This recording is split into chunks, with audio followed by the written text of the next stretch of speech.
I'll be perfectly honest, I wanted to kill someone for a long time. It's like an urge, and it was kind of a time that I could get it out. You are that sick fuck. Steve was pretty much excited. It definitely wasn't his first time. It was like, yeah, it's awesome, you'll get used to it, Chris. It gets addicting, but we'll take care of it. When an inconceivably brutal crime rocks the small town of Mont Vernon, New Hampshire, police and residents alike are desperate to stop the monsters before they can strike again.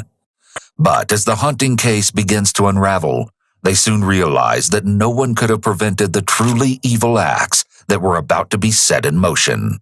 As it would turn out, a group known as the Disciples of Destruction would stop at nothing to make their twisted dreams of violence, horror, and gore a sick reality. And yet, not everything went according to their plan. The killers soon learned that one of their victims was actually still alive. I'm one of those type of gentlemanly chivalry sort of guys that you don't even hit girls, let alone go out and treat them badly.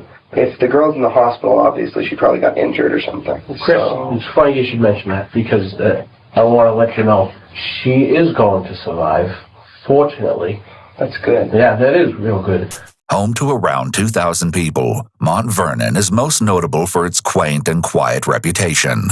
With little to no crime, it was never expected that the tranquil town would be the setting of one of the most shocking murder cases that the nation has ever seen. Among the community lived the Cates family, including 42-year-old Kimberly, her husband David, and their daughter, 11-year-old Jamie. They resided among a beautiful neighborhood located on Trow Road, where the growing forestry made for a peaceful stretch of land. Kimberly was a pediatric nurse and David was an engineer. But the most fulfilling job that the two shared was being parents to the bright and outgoing Jamie. They were a happy family, but sadly, they could not have foreseen the horrors that were in their near future. It wasn't uncommon for David to travel on occasional business trips, leaving Kimberly and Jamie at home, but he'd installed an alarm system inside of the house that would contact the local authorities in the unlikely event of an emergency. And to further their peace of mind, Kimberly had also made an agreement with one of their neighbors, promising to keep an eye on each other's property. Although, due to the town's low crime rate, the idea that residents of Trow Road could be targeted victims of crime was never considered. Before David left for his trip on Saturday, October 3, 2009, the house's alarm system had unexpectedly malfunctioned, rendering it inoperable. Despite this, the family remained unconcerned. But as David walked out that door for yet another work trip, he couldn't have ever imagined that the world he knew was about to be tragically ripped away from him. It was another typical weekend for the mother-daughter duo, where they made plans to shop at their local mall the next day, and possibly stop by Jamie's karate studio. At least, that's what Kimberly had messaged to David before she and Jamie went to bed around 8:30. Jamie would often sleep in her parents' bedroom while David was gone, and this weekend was no different. From the hotel in Maryland, David messaged his family a good night. Around 4 in the morning on October 4th, 2009, a chilling 911 call was made to a local dispatcher. The voice was that of a little girl, soft and quiet and very hard to hear. But what the dispatcher could make out was the whimpering cries of a terrified child begging for help. Unable to gain a clear understanding of what the little girl had been saying, a police officer was immediately sent to the address of 4 Trow Road. Upon arrival, the officer briefly searched the exterior of the home while waiting for the other squadrons to show. Before he was able to make a full circle of the property, he noticed a slight movement out of the corner of his eye, coming from inside of the house. Inching closer to the home, he peered through a kitchen window, where he located a vague image. Someone appeared to be hiding behind the counter. Locking eyes with the petrified little girl, the officer was overcome with a wave of horror at what was before him. The girl was lying on the floor, her entire body coated in blood, and a portion of her foot had been severed. Someone had maimed the vulnerable child. Breaking down the front door, the officer finally gained entry inside, where he found the little girl, shaking and paralyzed by fear. Horrifyingly, she was attempting to scream and yell. However, nothing was coming out. When she could finally speak, She quickly gave her name, Jamie. The officer immediately carried Jamie outside, where he asked if any other people were in the house. She responded by saying that only her mother was in the bedroom. However, in a heartbreaking plea, she begged him not to leave her side. The officer comforted the young girl, stating that he needed to search the residence for anyone who may be hurt, and promised that she was safe. Just outside, another officer made their way to the petrified Jamie, where they could see that not only had her foot been severed, but she had suffered multiple lacerations to her head, legs, arms, and torso. When asked how she received the injuries, she responded by saying, "Some guy had a knife and another one had a bat and he hit my mom." Horrified, the officer asked if Jamie had any idea of who the perpetrators were, and although she couldn't identify any of her attackers, she recalled that one had been bald. However, she also told the authorities one of them said, "Get the jewelry." She then told the police that she survived by pretending that she was dead. Soon, additional help had arrived, and it was then that they discovered all of the appalling contents waiting within the home. Authorities were able to follow the blood-stained footprints across the hallway carpet that led all the way back to the master bedroom. What they found upon entry could only be described as a chamber of horror. Not a single member of law enforcement could fathom the massive amounts of blood that had encompassed almost every inch of the room. And then they found something even more disturbing. The officers could barely stomach the absolute atrocity that was before them. Lying on the blood-soaked bed was Jamie's mother, Kimberly, who had been savagely murdered. Severely wounded Jamie was immediately rushed to the hospital, but there was no telling whether she would survive. Following the sickening discovery, the authorities were left with a mountain of questions. Most importantly, they needed to uncover who had unleashed such an evil attack upon a mother and her child.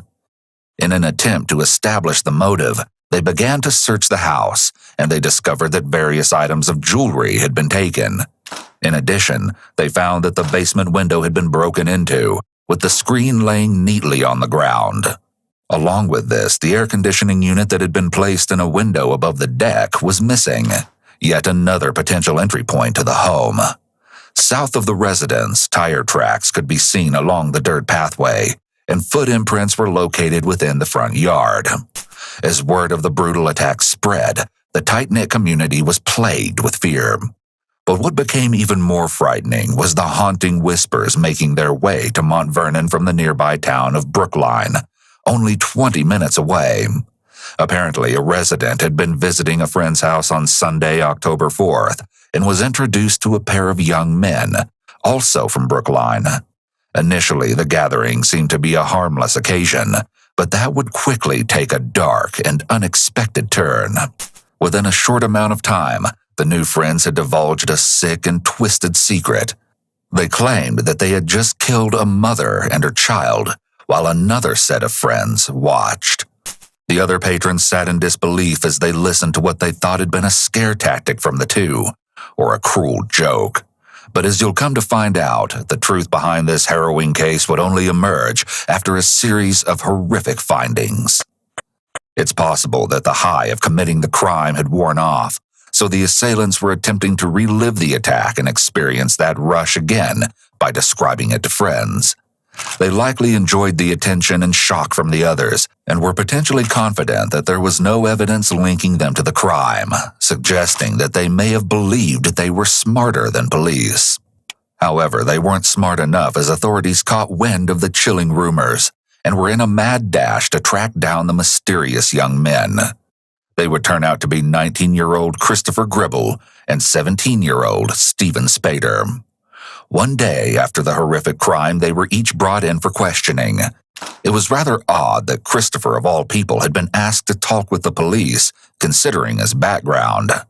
A long-time Eagle Scout, Christopher was a proud member of the Mormon Church and was working towards his goal of becoming a missionary. He'd been homeschooled from an early age, where his parents worked tirelessly to instill the proper values. This had also coincided with Christopher's time in the Boy Scouts, where he'd given back to his community, supposedly building a shed for the Brookline transfer station, a drop-off site for waste and recyclables. Although things weren't always as picture-perfect as they seemed. It was no secret that Christopher had struggled with the social portion of his life, where making friends became an almost impossible task. The few that he did have recall his awkward demeanor and tendency to ramble during conversation. On top of this, social cues were somewhat of a foreign concept to the Eagle Scout, making for a rather difficult childhood. Human beings have a fundamental need to connect with other people. When someone is unable to or has great difficulty forming even platonic relationships, this can be a red flag for a personality disorder. Nonetheless, he carried on with his aspirations of one day becoming a Marine and enrolled in the U.S. Army Cadet Corps Group in Nashua, New Hampshire. There, he won the Academic and Good Conduct Honors Award. Unfortunately, the excellent student would find himself failing out of the training course in 2008. It was around this time that Christopher's friends and family noticed an odd shift in his behavior, and you'll soon find out exactly why that is. The date is October 5th, 2009, only one day after Kimberly's body has been found. The detective reads Christopher his Miranda rights before jumping right into the much-anticipated interrogation. The following never-before-heard interviews have been analyzed by a qualified team, including a licensed attorney, a licensed clinical psychologist, a former licensed professional counselor, and a licensed professional counselor. What time do you get up Saturday morning? Probably 10-something. Okay. Me and Steve had planned to go around and look at some yard sales. Okay. The pair of friends had supposedly visited a couple of local yard sales, but were unable to find anything worth purchasing. Following the unsuccessful shopping spree, Christopher drove Stephen back home. But this wouldn't be the last that they see of each other on this day. As you get closer to Saturday evening now, you guys making plans Saturday night, weekend night, you're going to go do something? We were going to just all chill like at Walmart or something. Mm-hmm. Who do you chill there with? Who you hang out with you guys? Me, Steve, Billy. Quinn's a friend of ours, but he couldn't get out that night. Okay. He tried and, he ended up having to stay home. Okay. Is that what you guys actually end up doing? Well, we went over to Walmart, but Billy, I guess, had stuff to do, so he didn't get there till later. When the detective questions Christopher about whether that's actually what they did, Christopher avoids answering the question directly, which is a red flag for possible deception. He may be trying to buy some time to think about what he should say. In addition, he mentions two new people, 17-year-old Quinn Glover and 18-year-old William Marks, also known as Billy, who'd been part of a friend group with Christopher and Stephen, although Billy and Christopher had only just met a week prior. You and Steve went to Walmart, and then Billy met up with you at some point? I think we did. I'm pretty sure it was this Saturday when we did. Okay. Christopher uses a selective memory statement of "I think," and then a qualifier of "pretty sure," which are additional red flags for possible deception. The event he's describing was only 2 days ago, so it's something he should remember and be certain about. He may realize that if he wants to play it off as though he has a bad memory, then he needs his memory to be poor on days that don't involve crime and murder. However, the detective will likely be able to confirm or deny Christopher's recount of events based on possible surveillance footage or eyewitness statements, which Christopher may be realizing now. And this is sometime around midnight that you meet Billy? Yeah. How long were you guys there beforehand? Well, we didn't stay completely in Walmart. To be honest, I didn't really put it to memory much. Yeah. I remember we were hanging out, but I don't remember doing much or anything. Someone who's being deceptive is more likely to give evasive answers. They want to leave open the possibility to change their story if needed, such as if a detective presents evidence that they were actually somewhere different than they said. If a suspect gives a definite alibi with no room for alterations, then it'll be much more difficult to adjust the story later on. In addition, Christopher may feel like he needs to be cautious about what he says in case one of his friends gives a different account. Next, he states that they made their way to another friend's house, 19-year-old Autumn Savoy. At Autumn's, Christopher recalls that they watched the popular show Dexter, and he begins to describe his fascination with the series. The basic principle, I think, is he's, addicted to blood and stuff. He really likes blood, and I guess he kills people, too, because of that, which probably sounds really bad in a homicide investigation saying we're watching that, but being honest, like, we find it really entertaining because he works as a blood expert for the police department. And he goes out when he finds people that they either can't get evidence on or somebody who's done something really incredibly evil, generally murderers, oddly enough. And he goes out and he kills them in this ritualistic fashion, but it doesn't really like show him killing them or anything. What comes off as somewhat creepy is Christopher's interest in the character and the fact that he's going into such detail about the show. It seems that he doesn't think this will make him look at all suspicious, even continuing to state that they watched several hours of the show before he and Stephen slept in his car, which the detectives find to be rather odd. How come you guys didn't sleep in the house? There's only like 2 couches inside. Yeah. And so we just hung out in the car because it holds in heat pretty well. The pair had supposedly left Autumn's place around 7 or 8 in the morning before Christopher drove Stephen back to his house. They met again later that afternoon at 1:30 and visited more local yard sales. It turns out that they were in desperate need of money, and, just as their luck would have it, Christopher stated that they were able to purchase a decent amount of jewelry for only $20 from one sale in particular.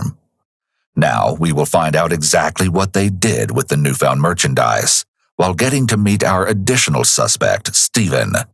The detective asks similar questions to that of Christopher's interrogation, where Stephen gives the same story. I just went downstairs and discovered that someone at the mall, you and somebody else went down there and pawned some jewelry. Is that right? I didn't. My friend did. Chris did. Chris did. You were with Chris and you guys went there. Mm-hmm. Somebody recognizes you as being there. Okay, I was there. Okay. We went down to go pawn some stuff at the jewelers. I don't know why that's illegal. No, it's not. No, Part of what we've done, I'm trying to create a timeline of where you were so we can talk. You told us, what was it, 1, 2 o'clock in the morning, you said you were at Walmart on 101A in Amherst. But we're going to go back. We're going to check that. Okay, he says he was here. He was there. Okay. When a suspect acts defensive, such as Stephen is doing here, this can be a red flag for deception, but his age may be a factor in his behavior. The logical part of the brain, known as the prefrontal cortex, isn't fully developed until around the age of 25, and even a few years later for men, which can partially explain why teenagers and children tend to act based on their emotions rather than thinking things through. It's also possible that Stephen sees the interview as a big inconvenience for him. Well, what did Chris pawn? Let me see. I had some new gold necklaces. I didn't really look at it. He told me it was worth money, and I needed money for weed. Mm-hmm. To be honest with you. Okay. How many necklaces do you remember? We had like two or three. Like $130 worth of gold. Christopher and Stephen had only recently become friends again, after previously meeting during their time in the Boy Scouts. Years later, they would somehow reconnect, bonding over the same interests, and Stephen, just like his friend, had grown up with issues of his own. As Stephen's mother was allegedly struggling with addiction during her pregnancy, Stephen tested positive for illegal substances upon his birth, but would go on to beat the odds and was adopted by a loving family at only 5 days old. During his childhood years, Stephen was a picture of happiness, outgoing and personable, given every opportunity in life. He participated in various sports and joined both the Boy Scouts and a theater group, all of which gave him the chance to make friends. But once he approached his teenage years, it was like a switch had gone off. In an instant, the once lovable boy turned cold and became uncontrollable. This would later be confirmed through one of his close friends, Autumn, who had much to say about the troubled young man. I just knew Steve was getting worse from talking to him. And then at some point, he went away. I don't know exactly where.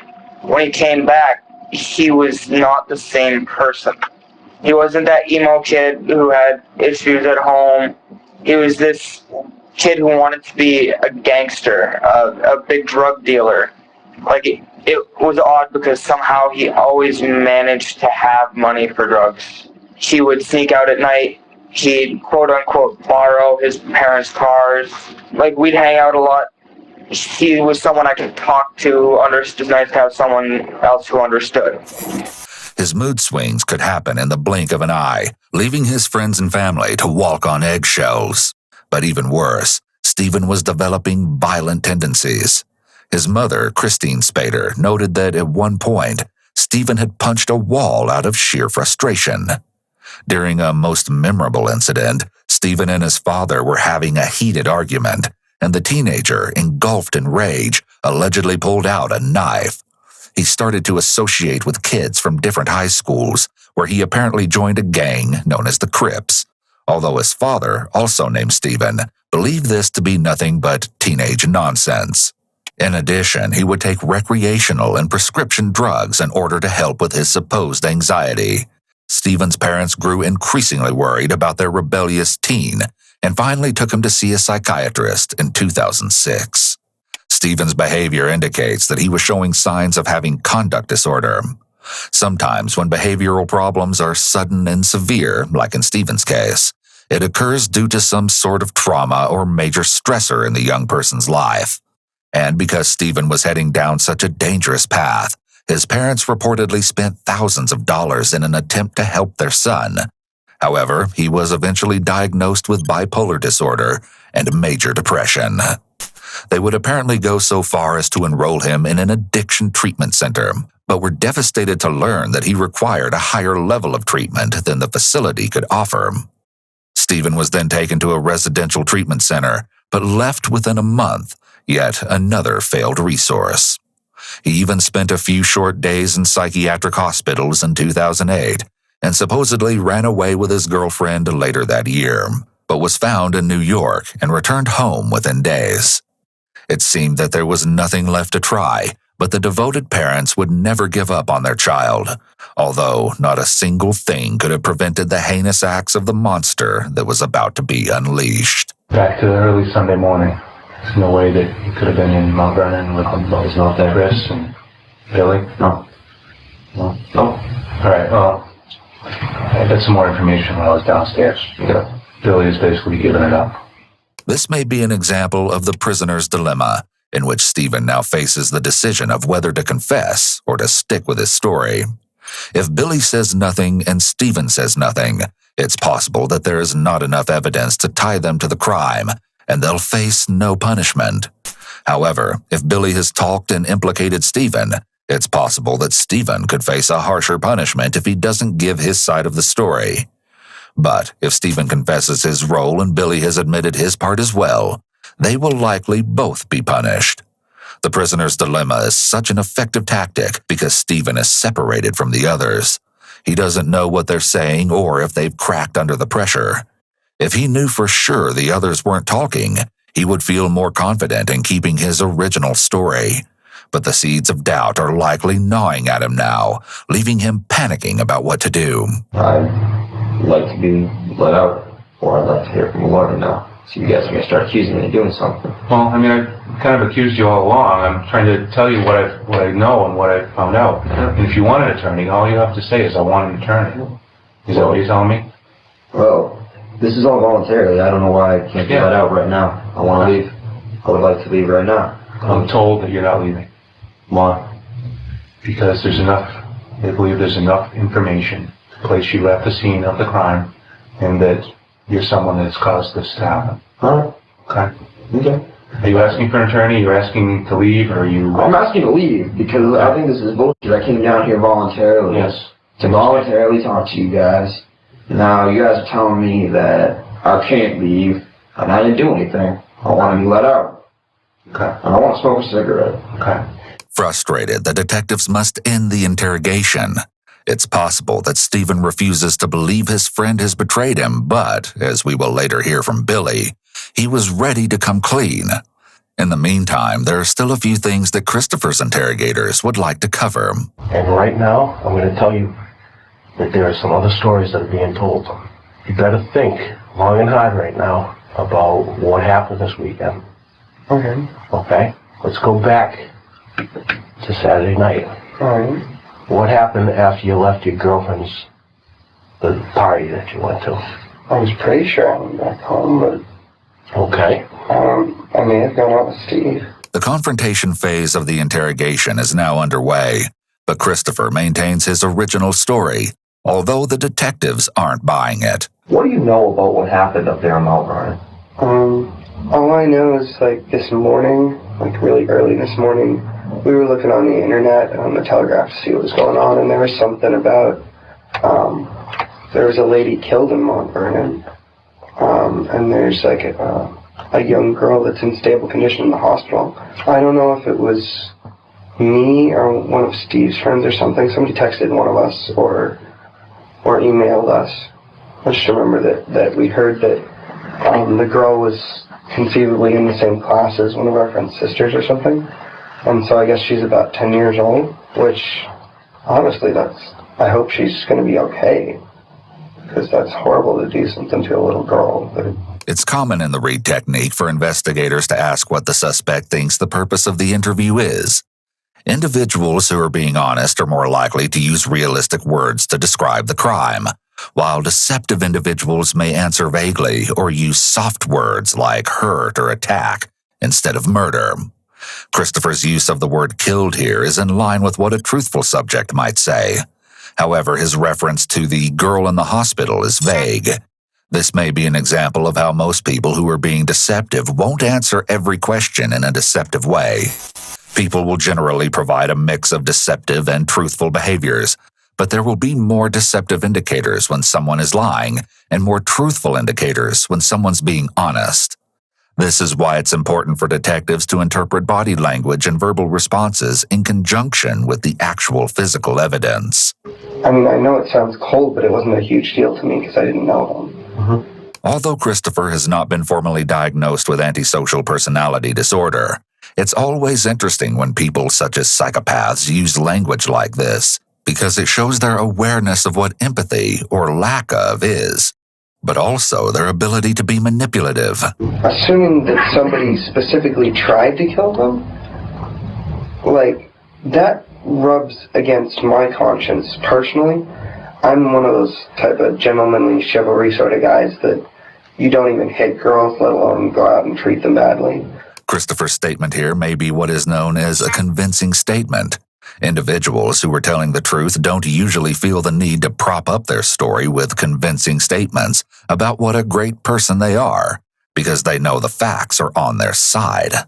On the other hand, individuals who are being deceptive may use these sorts of statements to bolster their image and persuade detectives to believe them. If the girl's in the hospital, obviously she probably got injured or something. Well, Chris, it's funny you should mention that, because I want to let you know, she is going to survive, fortunately. That's good. Yeah, that is real good, because it's real good because she deserves to be alive, and so does the lady, I'm sure. You know? But you know what else is good? It's good because she can ID the two people that That'd be were good. in the house. That'd be awesome. I hope you guys can do that. Yeah. Christopher's voice is slightly shakier, and he overall sounds less sure of himself here as the detectives attempt to break his confidence. And although Christopher states his relief that Jamie is expected to survive, he's likely panicking at the thought that she may be able to identify him. Let's say it was a robbery gone wrong. Mom ends up dead. The little girl ends up seriously injured. People involved in it. They're pretty nasty people. What do you think should happen to those people? Well, they should probably get sent to jail for the rest of their lives, or prison. I honestly don't know what's the difference between jail and prison. Although Christopher's response sounds okay at first glance, it's a red flag that he qualified his answer with the word probably. Most truthful individuals would provide a firm response in a situation like this. If the officers had doubt about his involvement before, then they definitely don't any longer. The thing that seems to have led you to me is the car. And why do you think that is? I don't know. Maybe a car like that was just seen in the area, and so you're checking out that lead. It's quite possible I was in the area. I could have been driving down that road right when it happened, which kind of scares me.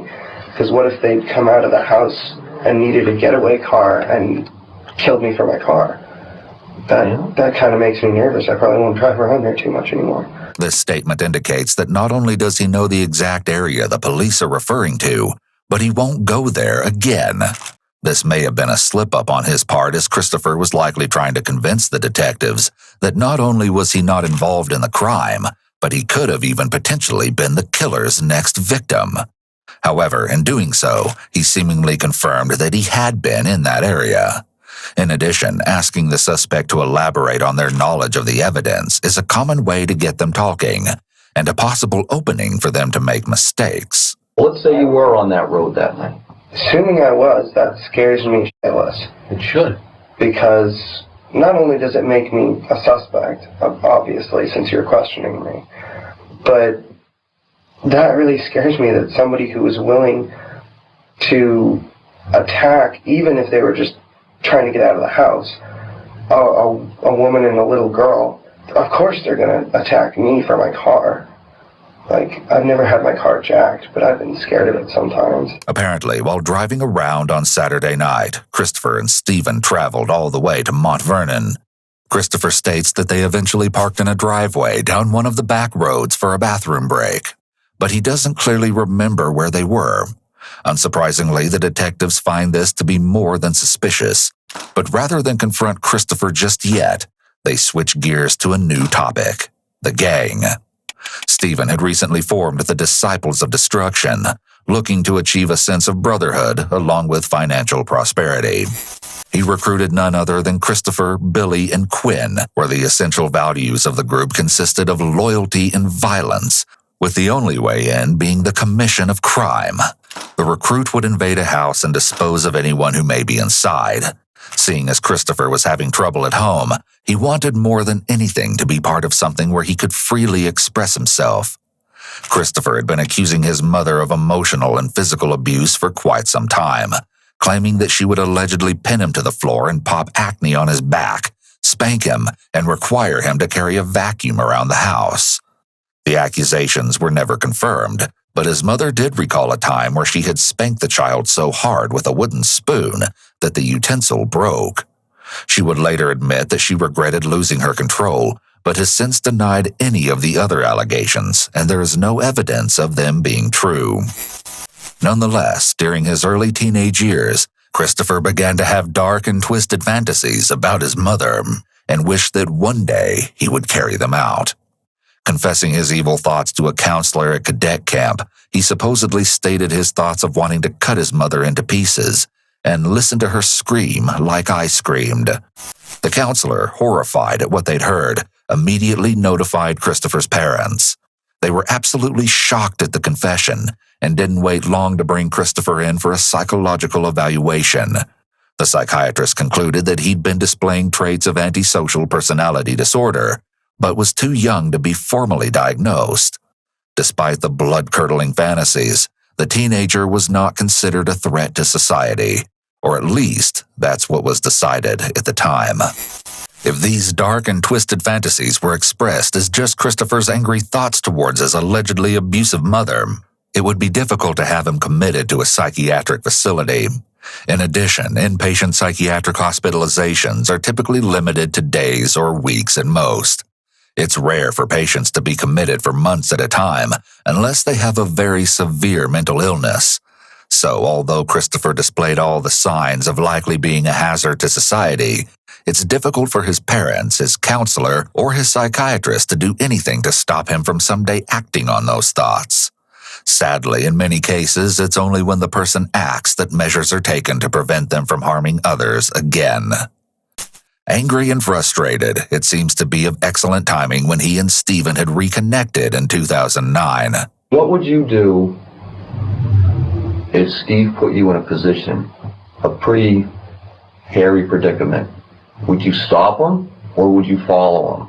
I would stop him. And deal with the consequences later? I would definitely stop him, because I don't put up with stuff from anyone to a certain degree.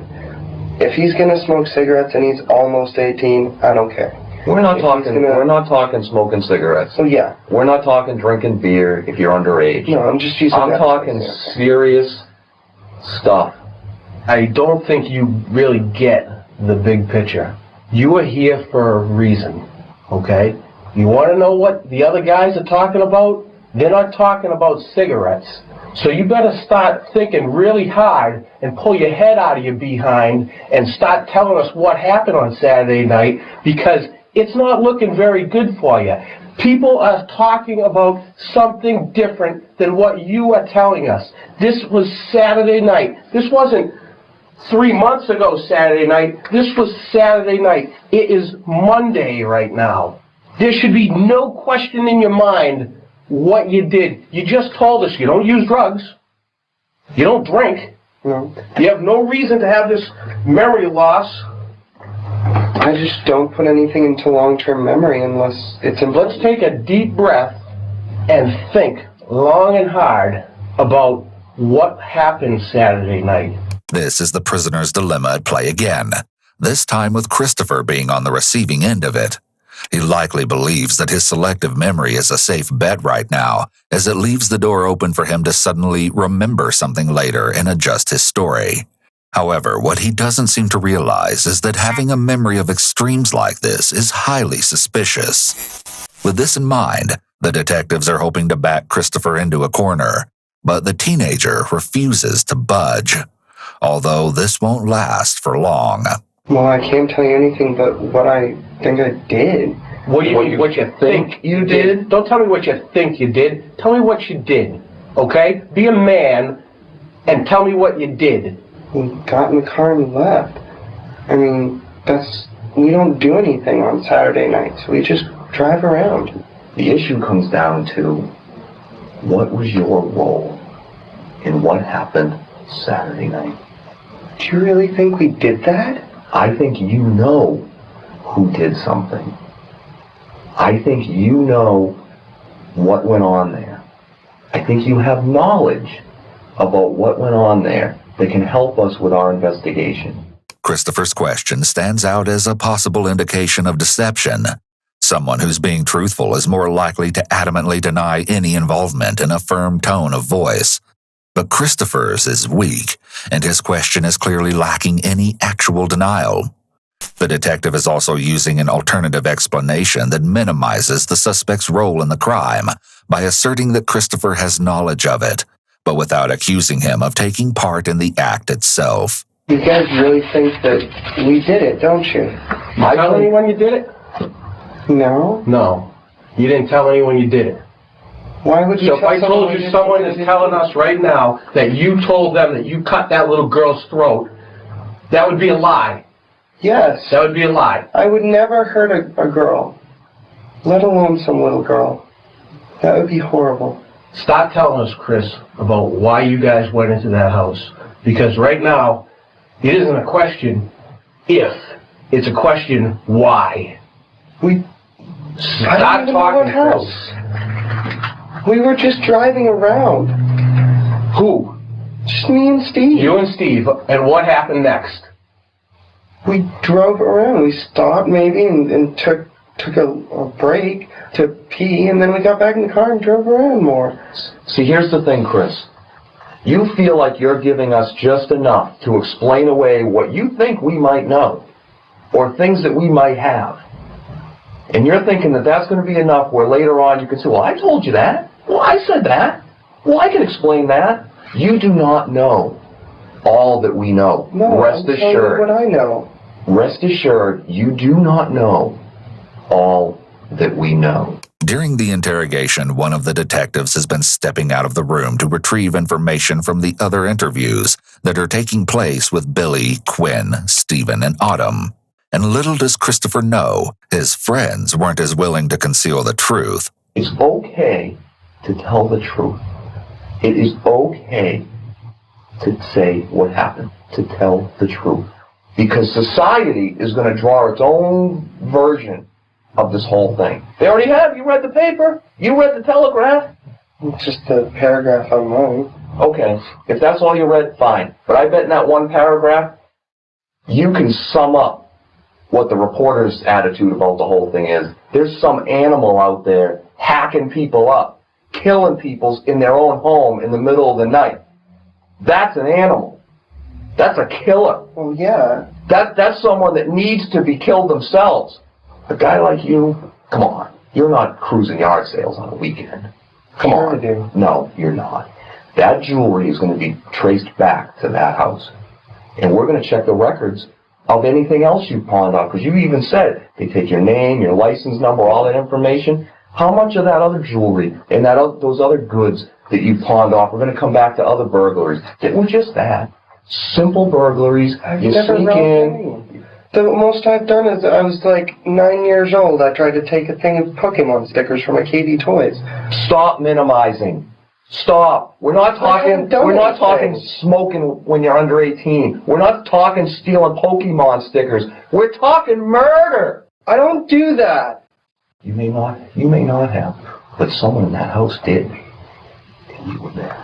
I was never in You were there. Investigators again pose the alternate theory that gives the appearance of minimizing the severity of the crime. This is meant in part to keep the suspect talking and eventually willing to admit to something, and eventually the truth of their role in the crime. Nonetheless, Christopher refuses to waver on his original story, invoking that as an Eagle Scout, murder is not a core value. Chris, let me ask you this. You ever been to the Nashua River? Does that mean anything to you? I don't know which river the Nashua River is. You don't know? Been to the river lately?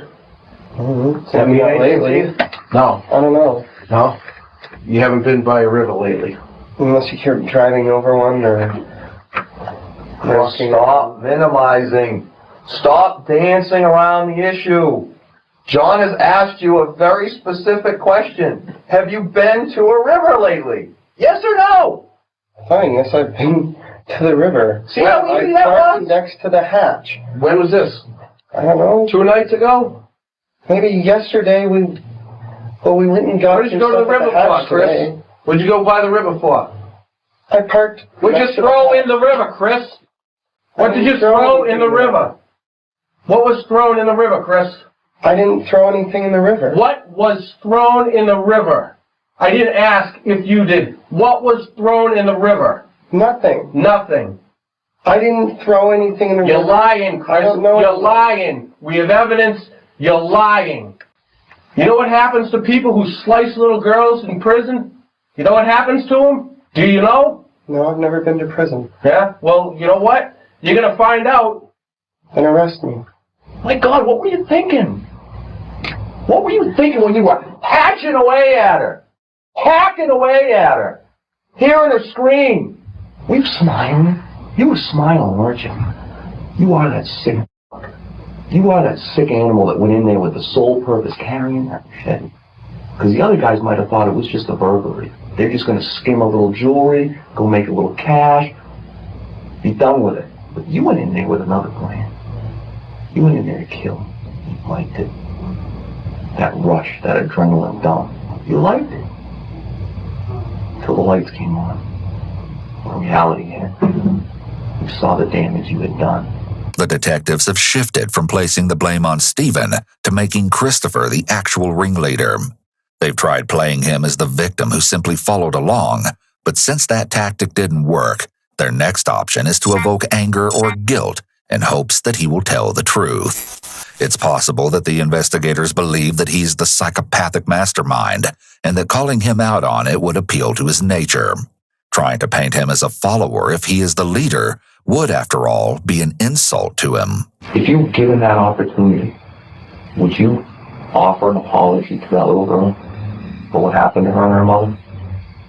Would you? If I had done it, yes. Most people would tell a person that was severely injured they were sorry it happened, regardless of their involvement. It's part of an empathetic response. Christopher's answer lends significant credibility to the idea that he is on the psychopathic end of antisocial personality disorder, since lack of empathy is a key component of psychopathy. This statement labels him something of a deviant, whether he was guilty of this particular crime or not. Following the heated confrontation, Christopher decides that he doesn't want to speak with the detectives any longer, but over an hour later, he seems to have changed his mind. Not only this, but now we're able to hear from the much-talked-about Billy, who has been confessing all along.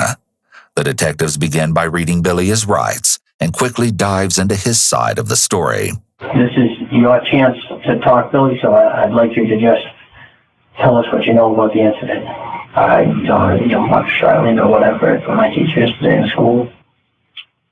Okay, Billy. The information we have is that you were there. The detective informs Billy that he's not the only suspect being interviewed at this very moment.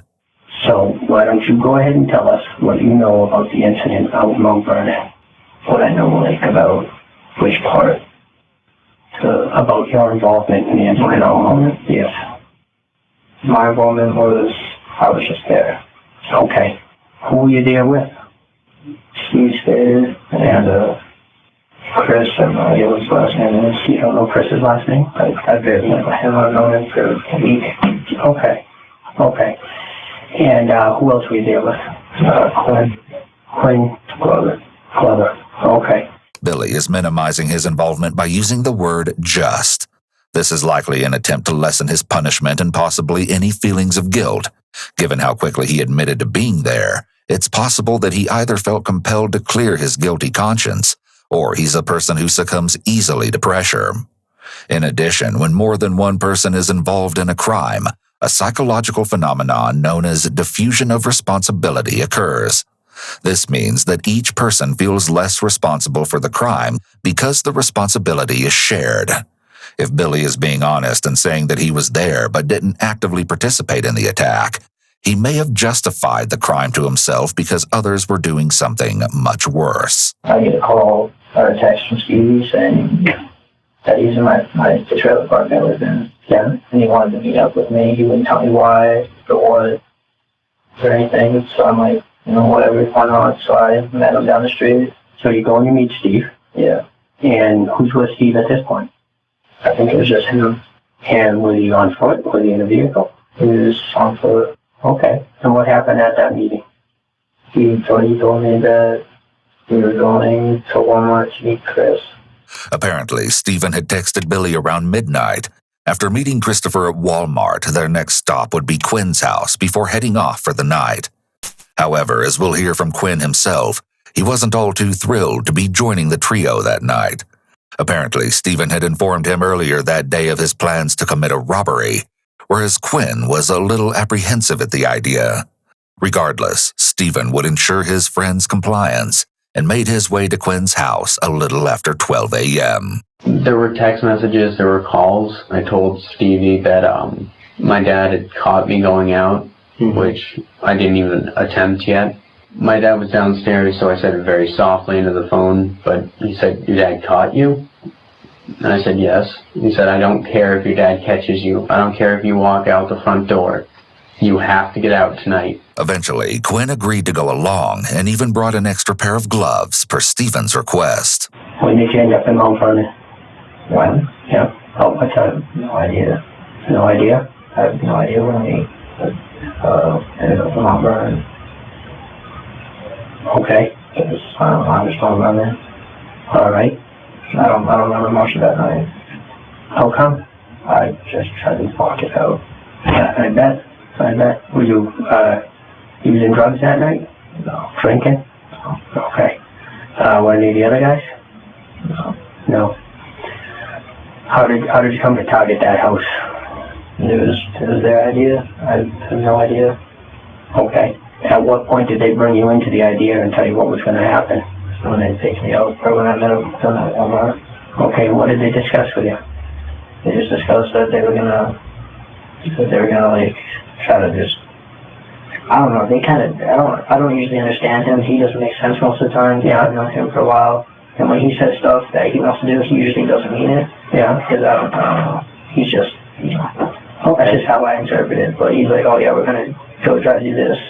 Go try and do what? If you don't understand, just use his words. What we're going to go try and do? Just make some money. That's his expression. We're going to go try and make some money. Yeah. And that was Stephen saying that? Yeah. If Billy isn't a violent criminal, it makes sense that he's tried to block that night from his memory. It can be traumatic to witness such a scene, and oftentimes those who come along for the ride, like Billy claims to have done, could be somewhat afraid of speaking out or trying to stop the others from committing the crime. In addition, Billy may think that if he keeps the details to a minimum, it will make him seem less culpable and save him from having to answer uncomfortable questions. But what Billy may have known was that Stephen, the supposed ringleader of the group, had apparently been discussing his urge to commit a brutal crime. He started off saying, "Would you take a hit for me? Would you take the blame for me? He would wait for me to agree. And then he would move on and say, would you break into a house with me? Or would you steal something with me? And then he would wait for me to agree. And then closer to the event, he started talking about, would you kill for me if somebody was on my back? Next, Billy explains that Christopher had driven the group of 4 to the address of 4 Trow Road. They originally planned to burglarize the house next to the Cates, but abandoned the idea out of fear that it would be too big and confusing. Christopher dropped his accomplices off at the residence, but quickly drove off to find an appropriate parking spot, deciding on a house's long driveway down the road. Around 30 minutes later, he met the 3 back at the Cates' home to plan their entry. They couldn't figure out how to get in the house. That's basically what we were doing, trying to figure out how to get in. Okay. They said they got in. No, I was over standing somewhere, looking out, watching some people. Okay. And who came and said they got in? I don't know. It was dark, and I couldn't really see nobody, so I don't know who it is. Did you go into the house with them? Yes. There is a noticeable delay before Billy answers this question. When someone hesitates before responding, this usually indicates they're thinking about what to say. Since this was a simple question and he should have readily known if he went inside or not, the pause was likely due to him considering what would happen if he said no. He may have pondered if he would get in less trouble. However, Billy rejected this idea as he may have realized that the detectives already knew he was inside. So lying might make things worse for him. You're a little guy. How tall are you, Billy? I'm like 5'2". 5'2", how much do you weigh? 96 pounds. 96 pounds.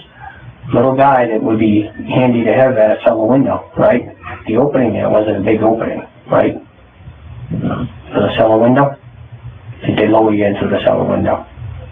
Yeah. Okay. Next, we pick up with Christopher, whose confession is one of the most chilling that you'll ever hear. Steve and I are very similar. Steve and Spader. Both of us grew up with problems in our families. Technically, we're both sociopaths, legally, by neuropsychologists' declaration. There should be a paper in the scripture case in the top drawer of my black dresser that says as much. Okay. Sociopathy is not an actual clinical diagnosis, but rather a term that describes a set of personality factors. The terms sociopath and psychopath are sometimes used interchangeably and have many similarities, but there are a few key differences. Sociopaths may form some attachments to a select few people, while psychopaths are unable to have a genuine connection with anyone. Psychopaths are more likely to be calculating and appear charismatic, whereas sociopaths are more reckless and disorganized. Individuals with antisocial personality disorder may fit the description for sociopathy or psychopathy, but the official diagnosis would be antisocial personality disorder. Christopher's traits seem to heavily align with this disorder, which may not come as a surprise to everyone. Only days before October 4th, 2009, Christopher had sent a frightening message to his ex-girlfriend, Ashley Martin. "I've tried letting my nice side run things. It didn't work. Now the dark side of me will." Many people with antisocial personality disorder will describe having these two sides to their personality. They can be very charismatic and personable in many cases. However, it doesn't take much for the other side to emerge, which is often triggered by anger, stress, or if the person simply has a need to fulfill. A few days ago, we decided that we were still low on cash. We couldn't manage to get jobs, and we were going to try and get another robbery. We weren't sure when or how we were going to do it. Saturday morning, when I was with Steve, he told me that him and Billy had been cruising around and had found a house out in Mont Vernon that looked reasonable enough, that it was out in the middle of nowhere, and we were thinking we were going to go in there. When it was just me and him together in the car. You and him, meaning? Me and Steve. Okay. In the car. He said, yeah, we're just going to go in there, grab some stuff. If anybody's there, we're going to kill them, have some fun. I agreed. We could do that. That sounded good. This strongly suggests that although Christopher did not know the victims, there was a conditional intent to kill if people were present in the house. However, premeditation doesn't require a certain period of time to form as an element of murder. Only enough time to form the intent, consider the crime, and then act. This can be as little as a few seconds. But this may not have been the only crime committed by Christopher and Stephen. Apparently on Sunday, September 27th, only 1 week prior to Kimberly's death, a robbery had taken place in Brookline right next to Stephen's house. The McNeil family had left for church at the same time they did every Sunday and returned later that afternoon. It wouldn't be until around 7:30 p.m. that they noticed their back door to the porch had been kicked in. Along with this, they discovered that various items of jewelry were missing, in addition to an iPod, a piggy bank, and several other valuables. Supposedly, Christopher had known the family quite well, as they attended the same church, and Stephen was also well acquainted with them on account of the family's close living quarters. Although it hasn't been confirmed, it is most likely the previous robbery that Christopher is referring to here. Billy was in on it too. He was all for it. We all had pocket knives. I had found a machete that my father owned, and Steve had mentioned he liked machetes, so I brought it along. Okay. And there's a Boy Scout knife, a straight knife, about 4 or 5 inches long. Okay. Thin blade. I liked it. It had a very nice handle, and it had a leather case that could go on your belt. Yep. So I chose that. We met up. Quinn was going to be on it too. Okay. Autumn was going to be our cover story. He said we'd get there whenever we told him. He'd say we were there from that time on. Okay. So that we had an alibi. This information clearly shows preparation for the commission of the crime of murder and goes to support premeditation. Christopher also has an interesting deviation from the story here, as the knife he had seems to hold just as much interest to him as the upcoming story. We looked around for a good entry point where we wouldn't make a lot of noise. We didn't see any alarm systems, so we figured we were probably set. All the doors were locked. We finally found one basement window we thought we could get Billy into if I could get it open. Yep. I used the black mechanical assist knife that I own to cut the screens. There were 2 screens between us and the window. And I tried to cut the frame out of the window, but ended up breaking the glass. At which point I basically bashed in the window, not the glass, but I managed to break it off of the handle that was on top holding it down. We couldn't get anyone else in any other way so far, and so we started sliding Billy in. Billy got in and was because he went over to the basement door and thought it was locked because he pushed on it instead of pulling. And so he was stuck in the basement and they were trying to get him out. Okay. Steve had the idea that we could take the air conditioner out. Okay. So I cut the panels off from around the side. Yep. And we moved the air conditioner over. Take note of Christopher's wording here. He asserts his superiority over Billy, who most likely had an emotional response and panicked, whereas Christopher believes himself to be someone that would never get locked in a room. Continuing with the course of events, once Stephen was inside of the home, he quietly made his way to the back door, where Christopher and Quinn were waiting outside. They eventually found Billy in the basement and proceeded with their depraved plan. Upon their entry, they noticed that the residence had motion detectors. In hopes to avert the system, Christopher swiftly located the breakers next to the front door, cutting the power within a second. As they began to search for jewelry, an iPod was discovered in one of the several rooms, most likely Jamie's. Using the iPod screen light to guide their way, Stephen led the sadistic pack towards the master bedroom, where Kimberly and her daughter were peacefully sleeping. When Stephen opened the master bedroom door quietly, he looked in, and he said that there are people, but we thought he said, there's no people. So he started to get a little bit relaxed and started talking. He started to quiet us down. And then he shined the light on the bed, and that's when they woke up. Okay. The mother said something like, Jamie, is that you? Stevie threw the light. He went around to one side of the bed where the girl apparently was sleeping. I started to circle around to the other side in case something happened. The mom sat up in the bed, started asking who was there, what was going on, tried to turn on the lamp and it didn't turn on. Yep. And when she did that, Steve started hacking at the bed with the machete. Okay. They started screaming because they heard something. Apparently he missed them mostly. But I heard him hit the mom. And so I dove in and stabbed her a few times in the chest. Steve was just hacking away. He totally lost it. I was controlled, but I didn't really feel much of anything. Yeah, okay. I thought I would, but I didn't. What were Quinn and Billy doing? They stayed by the door. They didn't do anything. All honesty, we did everything. The girl jumped up. I almost sensed her in the dark get up and jumped over her mother as Steve was hacking away, and she jumped right into my arms. Okay. I stabbed her once towards the face. Then I went for the front as I was swinging her around, and she got free of my hand and went flying into the glass door, knocked her head, stopped crying completely. Okay. I figured she was probably toast. Yeah. The mom was still gurgling and kind of breathing deeply. Steve just went at her. I was actually kind of scared of him. He just kept hacking at the bed, came over to our side and hacked at it some more. Yeah. And then went over and kicked the girl a couple times with his steel-toe boots, and then hit her in the head with the machete. Or at least that's so he said he did aim for the head. Yeah. I was backing off because I knew Steve was losing it. I could tell. Then he turned around. He looked like Jason from Halloween with the machete in his hand.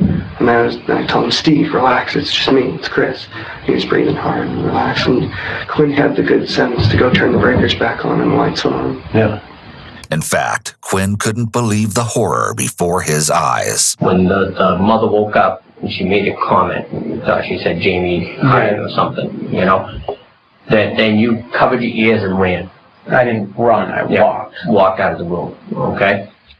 That's because you knew what the purpose was to be there? I guess I didn't believe it was really happening. I was shocked that people were home. I was shocked that this was actually happening, and I walked down the hallway because I didn't want to face the reality. The mom was obviously not going to make it. The girl I was pretty sure wasn't going to. She was completely out. There was blood all over the place. According to Christopher's description of Stephen's behavior, it seems that Stephen was experiencing a rage blackout, which is similar to those that people with anger management issues struggle with. The person often acts very primitively, as was the case with Stephen and how he brutally murdered Kimberly. Christopher's actions are calmer and more methodical. Evidence of this can go to show many things, among them a sense of self-control and understanding, which negates any sort of non-culpability defense. A court-appointed psychiatrist would be able to interview Christopher and easily determine that he understood the nature of his acts and knew at the time of the crime that they were wrong. However, he may have wanted to portray himself as remaining in control because he believed it made him look stronger compared to Stephen. For someone with antisocial personality disorder, they might see it as very negative to lose control, as they often view themselves as superior to others. Whether he lost it or not, the outcome of their twisted idea of fun was something beyond your worst nightmare. Horrifically so, Kimberly had been struck with the machete in the head and torso 36 times, while her daughter had suffered 18 severe wounds, including a punctured lung, a fractured elbow, a cracked skull, and a partially amputated foot. Following the murder, Quinn had unexpectedly turned the lights back on, forcing them to look at the disturbing scene. However, this may have given them even more of the gratification that they so greatly desired. And although the perpetrators were convinced that their work had been done, they underestimated just how strong that 11-year-old girl really was. Petrified, Jamie lay there on the blood-stained floor while her attackers stole a few pieces of jewelry before fleeing the scene. Pretending that she had succumbed to her injuries, Jamie was able to escape the cruel fate that they had so mercilessly tried to bring upon her. She was able to gather all of her strength and dial 911. When someone encounters a threat, they may stop all movement and sound in an attempt to hide from whatever the threat is, also known as the freeze response. The idea is that by drawing as little attention to themselves as possible, they may minimize the danger. In doing so, there's no doubt that Jamie showed an incredible amount of courage, and although it seems we've heard every blood-curdling detail from Christopher, Billy is suddenly rather hesitant to give the full story. You never go in that master bedroom. No. You never confront these people. No. Your knife was never used. No, not at all. All right. Did you ever, I know this is a tough thing for you, did you ever see the people? I don't want to talk about it. You don't want to talk about whether you saw them or not? Just that whole part. Billy's answers have been brief, and while not completely avoidant, they have been limited. This could be taken in one of two ways. Either he's guilty and trying to hide his crimes, even feeling remorse or disgusted about what they took part in, or he's a traumatized onlooker who had no idea what was going to happen, and whose brain blocked out much of the memory as a protective measure. We know that our brain is capable of protecting itself from traumatizing events in this way, but this is also an awfully convenient excuse that someone can use when trying to avoid openly and honestly retelling the events that occurred. In spite of this, the detective informs Billy that forensic evidence will always prove fact from fiction, so it's in his best interest to be completely transparent. He finally admits to stepping foot in the master bedroom for a short amount of time. It was pitch black. Okay. And then someone turned the power back on. I don't remember who. I don't remember why. Yeah, but the lights came on, and I saw that. And you saw what? Billy, I know it's tight. I know it's tight. You know, I don't know. Did you see the woman? Yeah. Where was she? On the...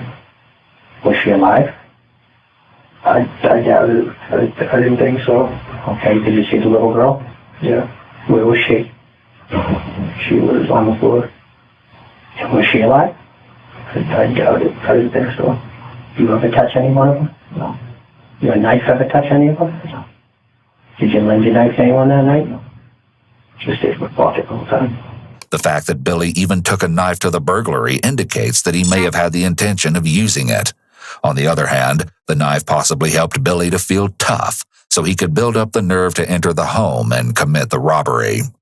It seems, however, that the violence, blood, and death was too much for him to handle. Had you guys sat around prior to Saturday and talked about doing a burglary?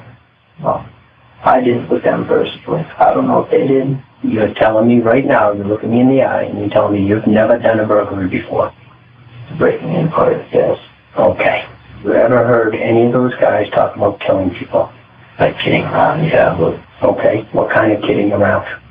You know, just like normal, you know, like, oh, I'll kill you, you know, how kids are. Just saying that all the time about, you know, teachers, people like that. But not really like ever seriousness of actually killing someone. Manipulative killers will often seek their partners using a certain pattern.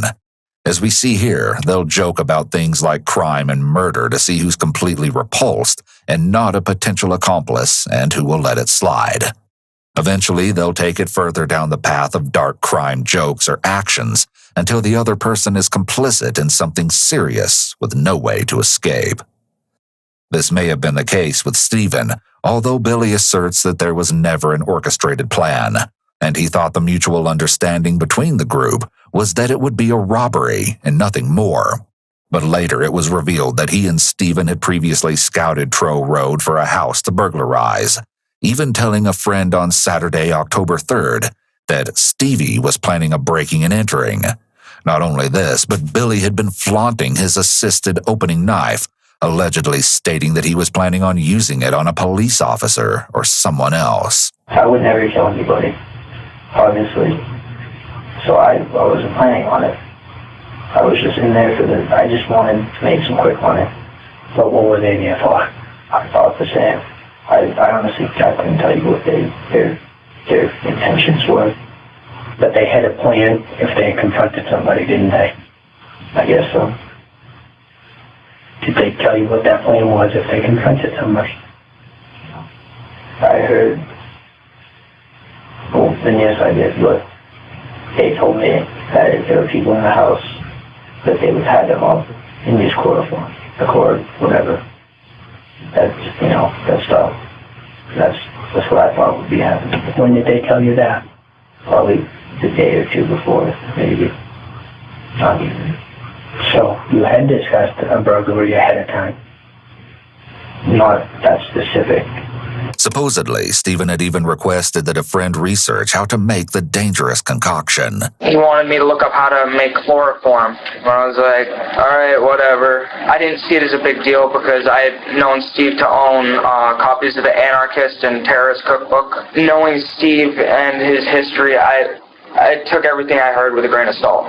Because as much as, Steve was like a brother to me, I couldn't really trust anything that Steve said in all actuality, because he'd give these grandiose stories and there'd be no one to corroborate anything he said.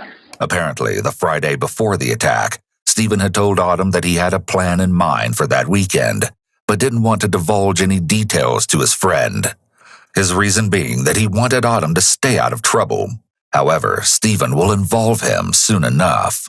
Despite Stephen and Christopher's alleged plan, Billy asserts that they did not bring the chloroform after all.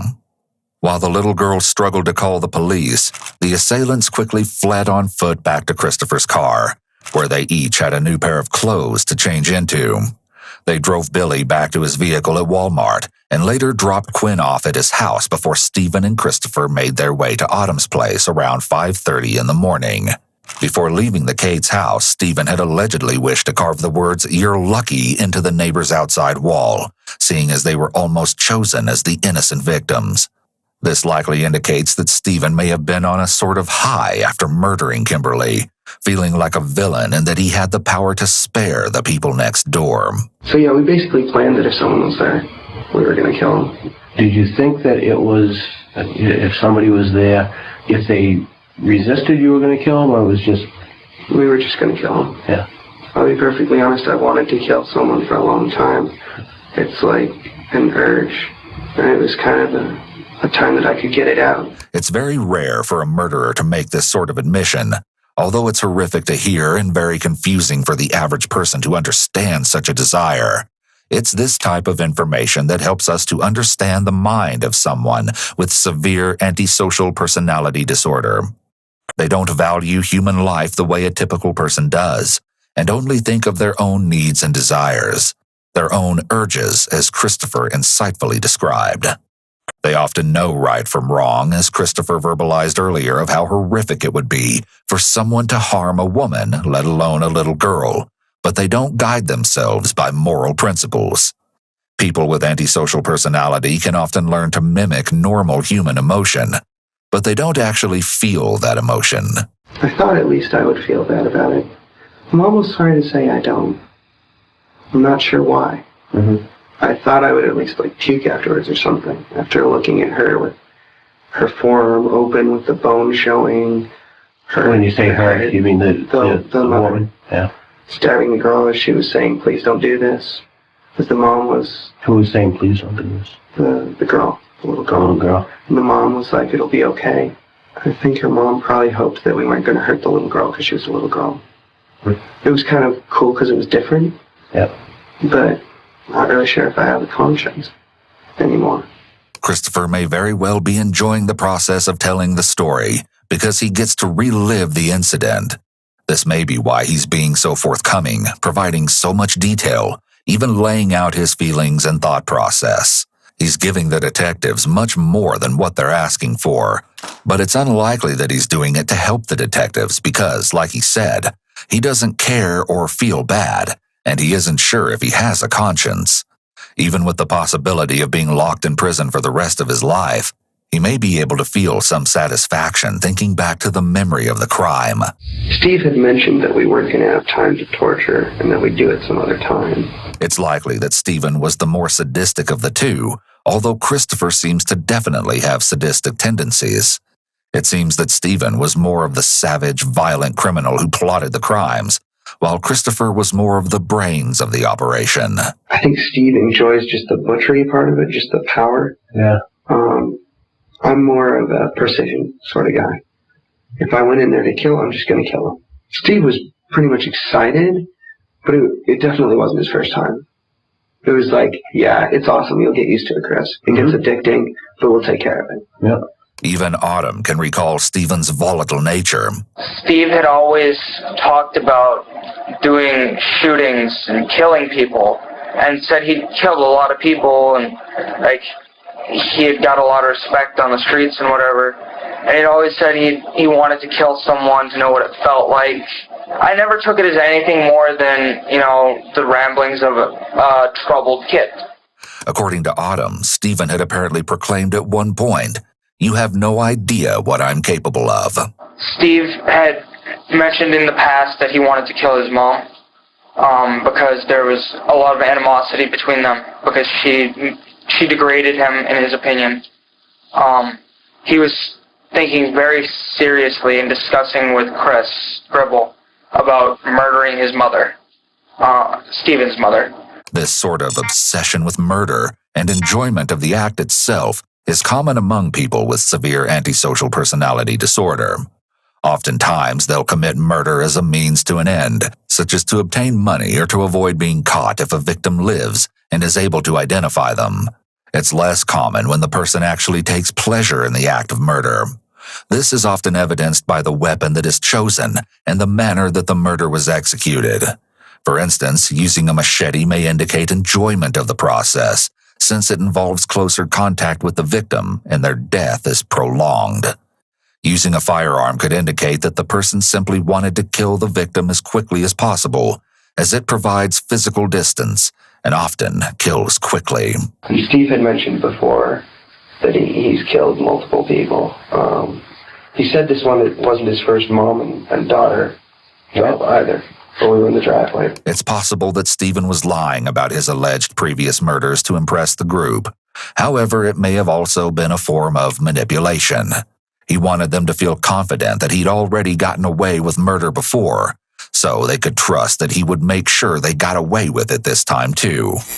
Although Stephen's claims have never been confirmed, the fact that he would make such alarming claims is enough to shock you to your core. After the horrific ordeal, Christopher and Stephen made their way to Autumn's house around 5 in the morning, where the young man seemed to be unaware of what had just occurred. I was looking at him, and I was like, "What do you want?" And he's like, "Nothing, I'm just amped. I mean, I've got a massive adrenaline rush right now." I was like, "Why?" He's like, "Oh, we just killed 2 people." Like, he said it really nonchalantly. And being Steve and his stories previously, I was like, yeah, okay.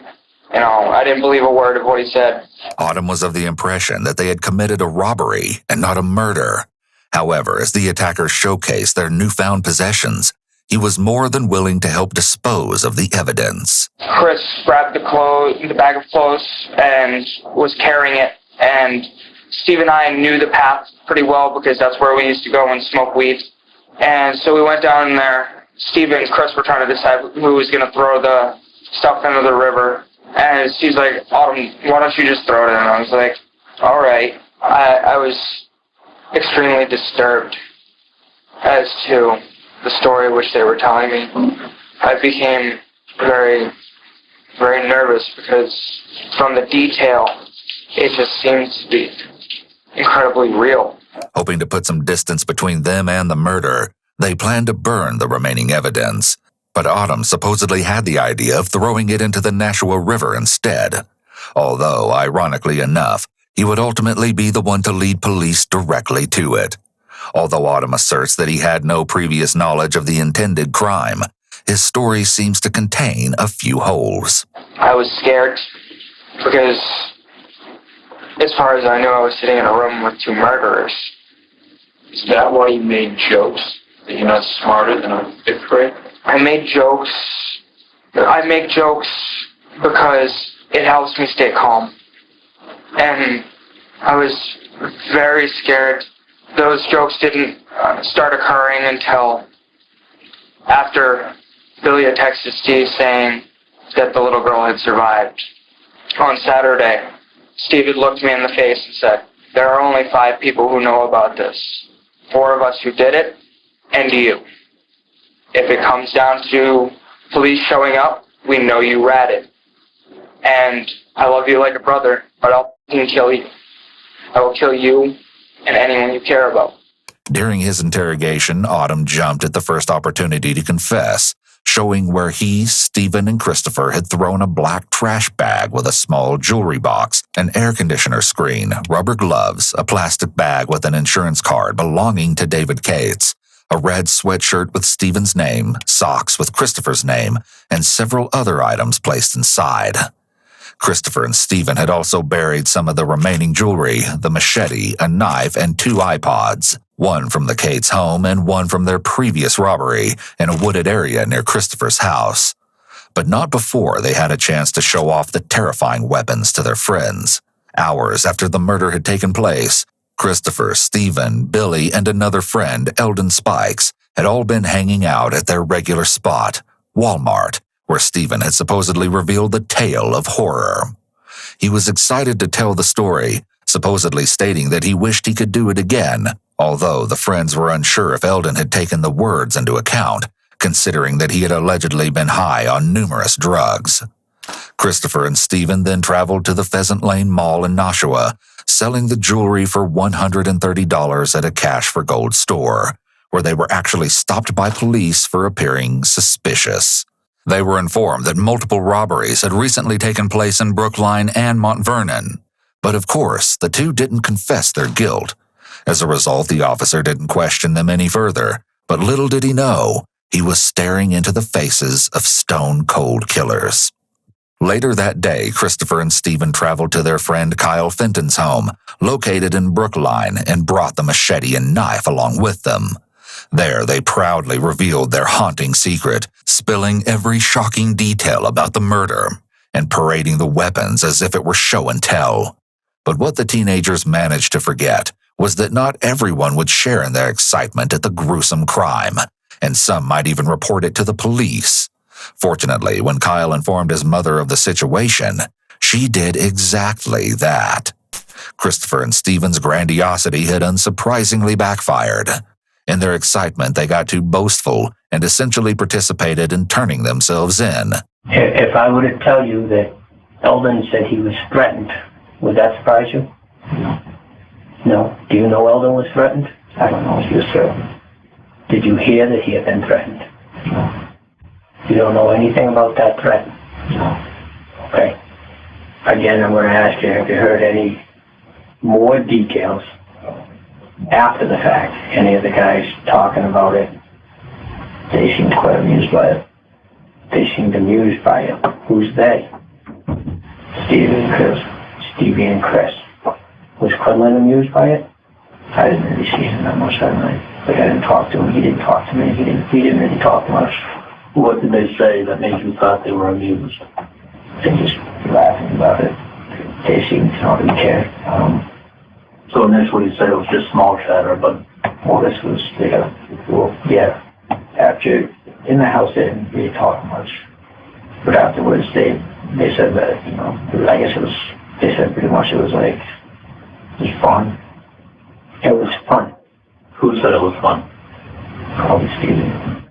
However, the disturbing jokes were not shared by everyone, as Quinn was in disbelief at the gruesome attack. Chris was just saying that he was happy he got the kid, and we had a little bit of an argument over that, just over the ethics of it. Who had the argument, you and Chris? Me and Chris. It wasn't a heated argument, but he said he was happy that he got the kid, and I said, no, not women and children. Quinn goes on to chillingly state that Stephen wanted to get Chris into killing by committing such an act. Unfortunately, the disturbing plan seemed to have worked. Stevie and Chris were just going back and forth about just having a rush. Did they say anything more specifically about what they had done? It was halfway down the dirt road. That's when Chris said he was happy he got the girl. Stevie was making the machete joke. I'm sorry, what was the machete joke? He was making a joke about, she woke up to get hacked to death by a machete. Chris and Stevie were just very jovial in a rush. I was agreeing, going along with it, because I was just in a house and one of my friends and a new acquaintance just killed people, and I wasn't about to disagree with anything. Billy said something about being put in the newspaper, And Stevie said something. He said, yeah, we're going to be in the paper, but not us. According to Quinn, Billy had wanted to be in the newspaper ever since he was a child, and given his crime, it seemed that it didn't matter how. Sunday night, the four criminals, along with Eldon, had been visiting at Quinn's house when the hangout suddenly turned volatile. Stephen, worried about Eldon's knowledge of the homicide, wished to dispose of the loose end. Unsurprisingly, Christopher was on board to commit yet another murder, but thankfully Quinn stepped between the three and pleaded for Eldon's life. He assured his accomplices that not a word would be spoken of the incident, ultimately ending the confrontation. Billy, apparently either his friend or his friend, like, it was either one of Steve's friends or it was like Billy's sister or something like that. One of his friend's sisters goes to school, the same place that the little girl did. Mm-hmm. And so it's all around the school. And so we got on the online telegraph thing on Autumn's computer. Yep. And looked at it and found out the girl had survived. There wasn't a lot on there, but they gave me a really hard time. They were like, wow, Chris, you couldn't even kill a 10-year-old. Gave me a really hard time. Who's they? Steve and Autumn. Mm-hmm. Steve was like, at least I killed my... Christopher says this almost as if he wants the investigators to feel bad for him, rather than focusing on the fact that they just murdered a mother and brutally assaulted her child. Presenting Stephen in this way may be helpful to Christopher's case, although Stephen may or may not have said this. It's in Christopher's best interest to display Stephen as the more unempathetic and violent criminal. That way, Christopher believes he looks like a bit of a victim compared to his monster of a friend. On top of this, the other three apparently referred to Christopher as a murder virgin, as he was unable to complete the thrill kill. I'm kind of surprised she's alive. I'm not sure. I kind of wish she died for her sake, just because she's going to have to live with all that now. If I'm going to kill someone, I'm going to actually do it so that they don't have to sit and live with a bunch of trauma. I've been through so much trauma, I don't want someone to go through that. Mm-hmm. So if I can just end it for them, then I would. This bizarre claim may all be a front. Christopher may feel a sense of failure because Jamie lived. He doesn't want to be viewed as weak, so he suggests that he's only disappointed for her sake when in actuality, it likely has everything to do with him and nothing to do with her. At the same time, Christopher is once again presenting himself as a victim. However, this couldn't be further from the truth. Following the chilling confessions, Billy had supposedly discussed with his dad the idea of selling his story to various media outlets, another indication of how heartless he was. In the end, Billy and Quinn were given plea deals for testifying against Christopher and Stephen. Billy pleaded guilty to conspiracy to commit murder, burglary, and first-degree assault, and sentenced to 30 to 60 years behind bars. In comparison, Quinn pleaded guilty to burglary, robbery, and conspiracy to commit burglary, receiving a sentence of 20 to 40 years. Autumn was eventually sentenced to a minimum of 5 years for hindering apprehension and conspiracy to hinder apprehension. In an unsuccessful attempt to avoid a first-degree murder charge, Christopher pleaded not guilty by reason of insanity. The idea he'd been insane was quickly denied by the court psychiatrist, stating that he was well aware of his behavior and actively chose to commit such a horrendous crime. During his trial, Stephen appeared to not take the proceedings seriously when he made a shocking and unusual request to his attorney. He said no.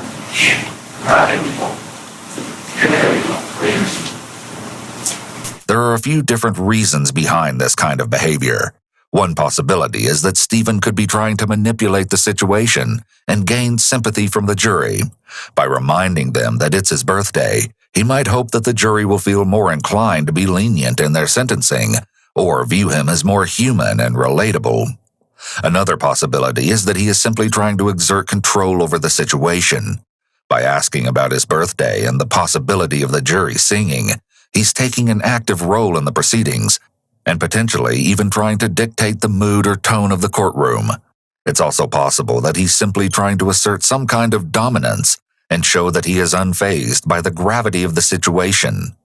Regardless of the specific motivation, it's clear that this kind of behavior is concerning and indicative of a serious lack of empathy or remorse, and shows that he's completely out of touch with the situation and why he's sitting there in the first place. In contrast, Christopher allegedly stated that if given the chance, nothing could prevent him from killing again. Both Stephen and Christopher were eventually convicted of first-degree murder and sentenced to life in prison without parole. Although in 2012, the United States Supreme Court ruled against sentencing minors to life without receiving any chance of parole. But shockingly, Stephen filed a motion not to appeal his conviction, and the New Hampshire Supreme Court granted it. Stephen's rationale behind the decision being that he is the most sick and twisted person you'll ever meet and should never be given a second chance. We reached out to speak with Stephen, but he declined to comment on the case. William Marks and Quinn Glover, who stood by and did absolutely nothing while Kimberly and Jamie were attacked, are likely to be paroled in the coming years. Quinn was granted parole on his robbery charge and will likely be released in 2029. William will be eligible for parole in 2024. Autumn Savoy was already released on parole in 2015.